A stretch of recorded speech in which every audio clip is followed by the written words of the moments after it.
Hey everyone, welcome to EmJay's Cravings. Thank you so much for joining me. I'm so excited, and there was no better way for us to start off this Oreo / cookies and cream week than to have homemade Oreos. So, if you want to make these, which are marvelous, you should stay around. I've eaten a lot of these, you guys. Like a lot.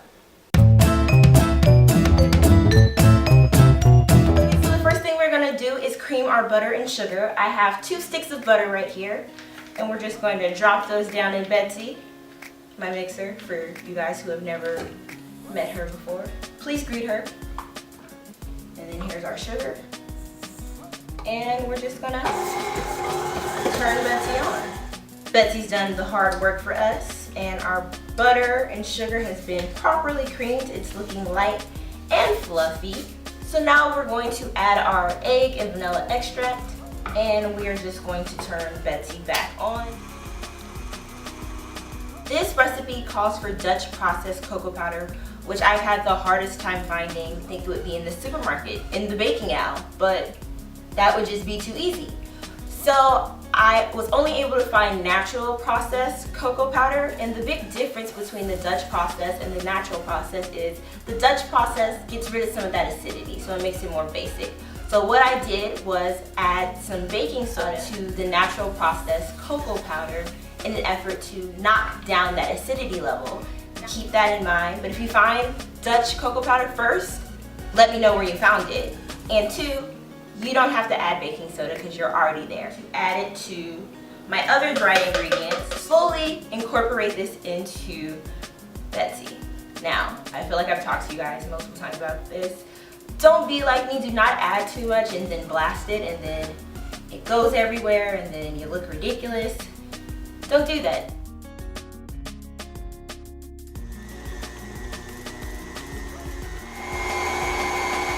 And right now we're going to scrape down the side. Betsy back on. This is some thick dough. Okay. As I say, you can hear my motor is like having struggles. But a little bit of, true exercise we're getting here. Dough scraper.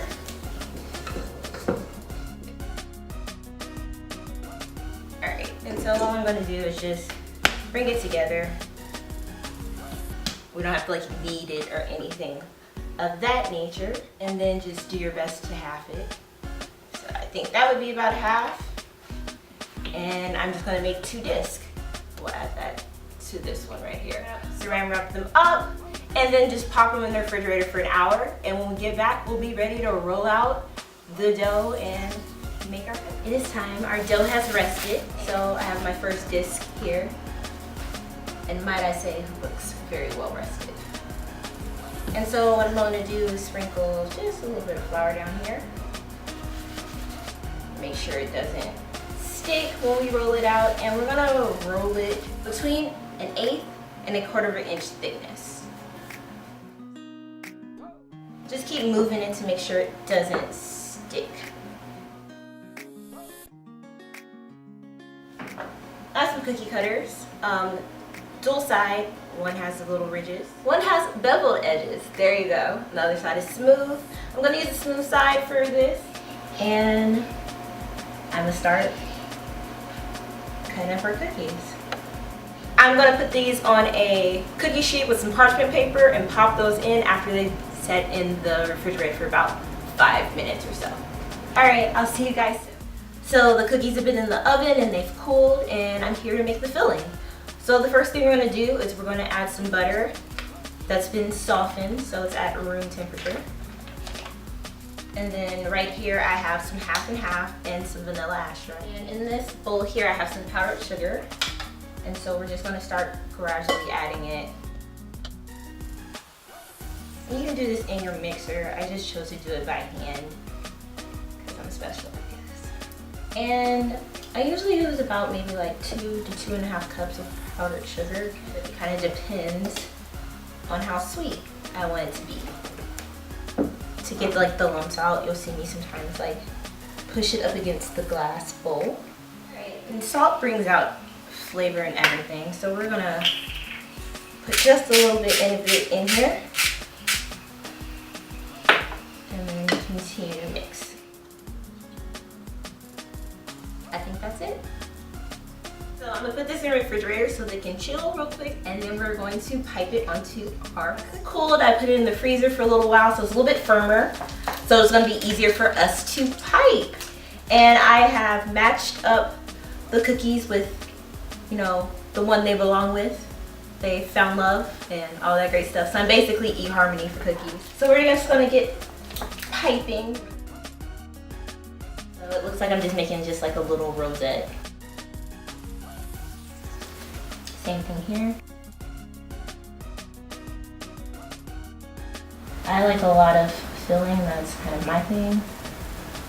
So they're like our own version of double stuffed Oreos. Now we're just gonna take the other side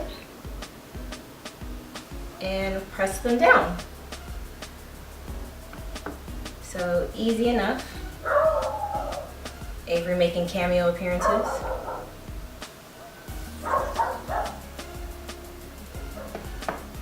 Yeah, look how pretty the rosettes are and how they make the filling look. Ours are prettier than Oreos.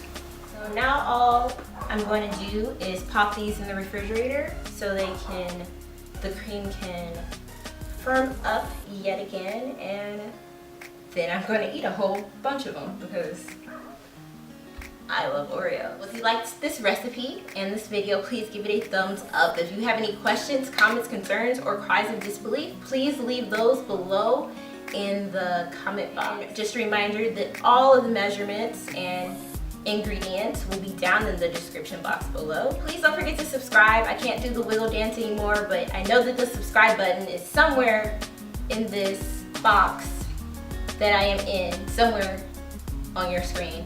Click that, and thank you so much for tuning in. I look forward to seeing you guys yet again on EmJay's Cravings. Bye!